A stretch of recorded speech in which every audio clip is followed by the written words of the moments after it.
মসজিদ থেকে বের হওয়ার দোয়া আছে না নাই? হাত তোলেন। ইমামকে ডাকেন। বাথরুম করে ঢোকার দোয়া আছে না নাই? হাত তোলেন। বাথরুম থেকে বের হওয়ার দোয়া আছে না নাই? হাত তোলেন। পোশাক পরার দোয়া আছে না নাই? হাত তোলেন। জুতো পরার দোয়া আছে না নাই? হাত তোলেন। আয়নাতে মুখ দেখার দোয়া আছে না নাই? হাত তোলেন।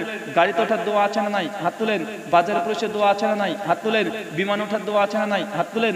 নৌকাতে ওঠার দোয়া আছে না নাই? হাত তোলেন। কয়েকশো দোয়া আছে, কেউ হাতও তুলে না, ইমামকে ডাকে না। রাত্রিবেলাতে স্ত্রীর কাছে যাবেন, ফিজিক্যালি যাবেন, মানে শারীরিক সম্পর্ক করতে যাবেন, সেই সময় দোয়া আছে না নাই? হাত তোলেন নাকি? কেন রে ভাই সেই সময় হাত তুলবেন না? ইমাম সাহেবকে ডাকবেন যে ইমাম মারামারি করে, হাত না তুলে দোয়া না করলে দোয়া হলো না, তো ডাকবেন রাত 12টার পরে, ইমাম সাহেব তাড়াতাড়ি আসেন, রাত্রি 12টা বাজছে, বাড়ি পেছনে আসেন। আপনি দোয়া করবেন না, স্বামী স্ত্রী আমিন আমিন বলবো, তারপরে ব্রাজিল আর্জেন্টিনা এমন কিছু বলেন নাকি? তাতে বলেন না, মানে আপনি নিজেই জানেন যে দোয়া মানেই হাত তোলা, কথা সঠিক নয়। দোয়া অনেক ক্ষেত্রে হাত তোলার প্রমাণও আছে। যেই জায়গাতে নবী হাত তুলেছে ওই জায়গাতে হাত তোলেন, যে জায়গাতে তুলেনি সেগুলো তোলা যাবে না। পায়খানা ঘরে ঢোকার সময় দেখে যে হাত তুলে, আপনি বলেছেন পাগল নাকি রে? মানে আমিলা আমালান লাইসা আলাইহি আমরুনা ফাহুয়া রাদ। কোন ব্যক্তি এমন কোন আমল করলো যে আমল আল্লাহ নবী আদেশ করেনি, সে আমল যতই ভালো হোক না কেন ফাহুয়া রাদ, সেটা বাতিল। সহিহ মুসলিম হাদিস নাম্বার 1718, সহিহ ইবনে মাজাহ হাদিস নাম্বার 14, আবু দাউদ হাদিস নাম্বার 4606। শুকরিয়া। জুমার দিন আজান চলার সময় সুন্নাত পড়া যাবে কি? জুমার সময়তে আজান চলছে এমত অবস্থায় সুন্নাত পড়তে পারবেন কি পারবেন না, ইখতিলাফি মাসালা। সৌদি উলামারা এখানে ইখতিলাফ করেছে। কেউ কেউ বলেছে যে না, যেহেতু আজান চলছে এক্ষেত্রে আজানের জবাব দেওয়াটা আপনার জন্য ওয়াজিব। কথা বুঝতে পারছেন? কারণ একটা ইবাদত চলছে, কারণ আজানের জবাব দেওয়া এটা একটা ইবাদত, আর মসজিদের তাহিয়াতুল মসজিদ পড়া এটা একটা ইবাদত। এই জন্য যখন মসজিদে প্রবেশ করছেন সেই সময় যদি দেখছেন আজান শুরু হচ্ছে, এই সময় আগে এই সুন্নাতটাকে পালন করে নেন, তথা আজানের জবাবটা দিয়ে দেন, এটা একটা ইবাদত। 2, তারপরে আপনি দাখিলুল মসজিদ সংক্ষিপ্ত ভাবে, খুব লম্বা লম্বা সূরা দিয়ে নয়, যতটুকু পারেন তাসবিহ তাহলিল করে খুশি খুশির সঙ্গে 2 রাকাত সুন্নাত পড়ে বসে যান তাহিয়াতুল মসজিদ। জি, শুকরিয়া। শেষ নবীর আগে কোন নবী ছিলেন? শেষ নবীর আগে পূর্বে কোন নবী ছিলেন? নবী ঈসা আলাইহিস সালাম ছিলেন, যিনি বনী ইসরাইলের সর্বশেষ নবী। পবিত্র কোরআনে সূরা মারিয়াম এবং সূরা আলে ইমরান দুটো সূরা পড়বেন, ডিটেইল এই নবীর জীবনী পেয়ে যাবেন। নবী ঈসা আল্লাহর নবীর প্রায় 590 বছর আগে বনী ইসরাইলের বেথলেহাম, যেটা বর্তমানে এখন ইজিপ্ট, বেথলেহাম প্যালেস্টাইনে তিনি জন্মগ্রহণ করেছিলেন। বিনা বাপের স্পর্শে আল্লাহ সুবহানাহু ওয়া তাআলার শুধুমাত্র কালামের দ্বারা কুন ফায়াকুন বলেছে, আর ঈসা আলাইহিস সালাম হয়ে গেছে।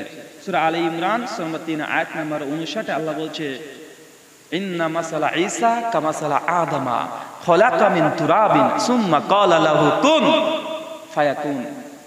নবী ঈসার দৃষ্টান্ত হচ্ছে নবী আদমের নাই। আদমকে যেন মাটি থেকে তৈরি করেছি, নবী ঈসাকে মাটি থেকে তৈরি করেছি। অতঃপর আমি বলছি কুন হও ফায়াকুন, আর সঙ্গে সঙ্গে তা হয়ে গেল। জি, শুকরিয়া। কুরবানি একটা গরুতে 7 ভাগ বা 5 ভাগ চলবে কি না? জমহুর মুহাদ্দিস এবং হাদিস থেকে প্রমাণিত, গরুতে 7 ভাগ পর্যন্ত সর্বোচ্চ, উটে 10 ভাগ, ছাগল 1 ভাগ। শুকরিয়া। দাসের সাথে মিলন করা যায় কি? দাসের সঙ্গে মিলন করা যায় কি যায় না, এই বিষয়ে আমার একটা আলোচনা আছে, কারণ এটা নাস্তিকদের প্রশ্ন এবং ইসলাম বিদ্বেষী যারা ইসলাম ফোবিয়া ছড়াচ্ছে, ইসলামের অ্যাগেনস্টে অনেকগুলো তথ্য প্রমাণ দিয়ে আলোচনা করার চেষ্টা করে। এটা এক বাক্য উত্তর দেওয়া যাবে না। আমার একটা আলোচনা আছে, ইউটিউবে যাবেন, বাংলাতে লিখবেন ইসলামে দাস দাসী, কি বললাম কথা বলেন, ইসলামে দাস দাসী বাংলাতে লিখবেন, তারপর লিখবেন ব্রাদার রাহুল হোসেন, আমার 2 ঘন্টার আলোচনা আছে ডিটেল। দাস দাসের সঙ্গে কি আচরণ করতে হবে, ইসলাম কি অধিকার দিয়েছে, কখন সহবাস করা যায়, কে সহবাস করতে পারবে, বিয়ে করতে হবে কি হবে না, কখন সে প্রেগনেন্ট হয়ে গেলে সে আজাদ হয় কি হয় না, ডিটেল কমপক্ষে 100 খানা মাসালা আছে দাস দাসী সম্পর্কে। আপনি আলোচনা না শুনলে এক বাক্য উত্তর দিলে আপনার যে মনে হবে যে এটা কেমন হয়ে গেল, এটা খারাপ লাগবে। শুকরিয়া। নেটওয়ার্ক মার্কেটিং ব্যবসা হারাম না হালাল? নেটওয়ার্কিং বিজনেস হালাল না হারাম? প্রথম কথা, নেটওয়ার্কিং কি প্রোডাক্টের উপরে নির্ভর করছে এটা আপনি জানতে হবে। কি বলেন তো, এমন কিছু নেটওয়ার্কিং বিজনেস আছে যে আমি প্রথমে নেমেছি, আমি যে 2 জনকে নামাই তাহলে আমি ওর ইন্টারেস্ট পেয়ে যাচ্ছি, কোনো কাজ করছি না কিন্তু পাচ্ছি, এটা ইন্টারেস্ট সুদ। কি বললাম, আমি জাস্ট নামিয়েছি 2 জন, এই জন্য আমি ও যা প্রোডাক্ট কিনেছে 1500 টাকা, আমার অ্যাকাউন্টে 100 টাকা ঢুকে যাচ্ছে, এটা কি? এটা ইন্টারেস্ট, সুদ। আপনি পরিশ্রম করে যদি যে অর্থ উপার্জন করবেন এটা হালাল, কিন্তু পিছনে কি আছে আপনি নিজেই জানেন না, কে কে আছে।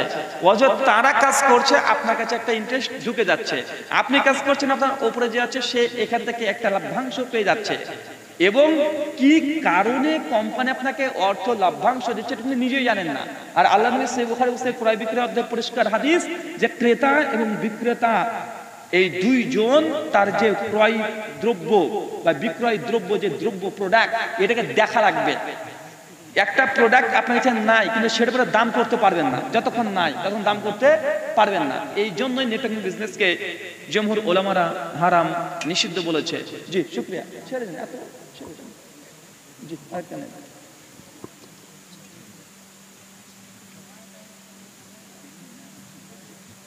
হিন্দুরা বিয়ে পড়ার সময় কোন বেদ পড়ে?